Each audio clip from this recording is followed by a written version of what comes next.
சட்டமன்றத்தில் மசோதா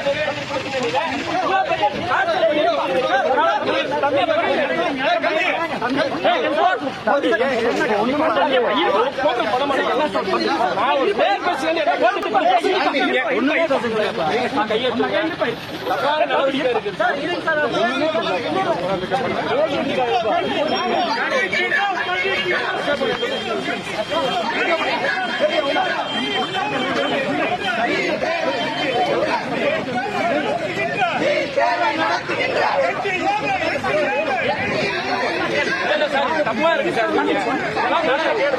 அரசாங்க சட்டமன்றத்தில் தீர்மானத்திற்கு ஒரு விஷயத்துக்கு போராடுறோம்.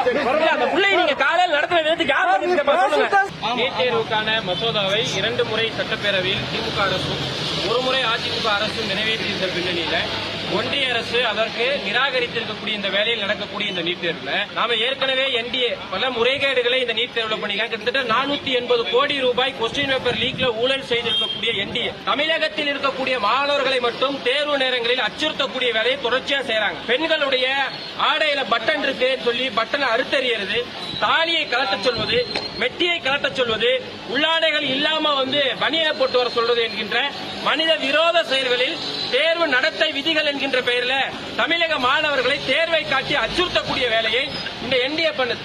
ஆனா அதே குஜராத்திலையும் பீகார்லையும் உத்தரப்பிரதேசில் நடக்கக்கூடிய என்டிஏ நடத்தக்கூடிய நீட் தேர்வு மையங்கள்ல ஒரு சிசிடிவி கண்காணிப்பு கேமராவும் கூட இல்லாம ஆள்மாறாட்டம் என்று தொடர்ச்சியாக நடந்து கொண்டிருக்கிறது. ஒரே நீட் தேர்வு, ஒரே கொஸ்டின் பேப்பர், ஒரே என்டிஏ நடத்தக்கூடிய இந்த தேர்வு முறை தமிழகத்துக்கு ஒரு விதமாகவும் தென் மாநிலங்களுக்கு ஒரு விதமாகவும் வட மாநிலங்களுக்கு ஒரு விதமாகவும் நடத்தக்கூடிய இந்த முறைகேடு தேர்வை கண்டித்துதான் இன்றைக்கு தமிழகத்தில் ஏவிபி ஸ்கூல்ல நடந்த ஒரு சென்டர்ல ஒரு மாணவியை காலங்காப்பால் அந்த வீடியோ பார்த்தோம்னா அவ்வளவு மோசமா இருக்கு. அவங்க உடைய அணிந்திருக்கும் போதே பட்டனை பிளேட வச்சு அறுக்கிறாங்க. எவ்வளவு ஒரு மனிதாபிமானமற்ற செயலை இந்த என்டிஏ நடத்தி இருக்கிறது.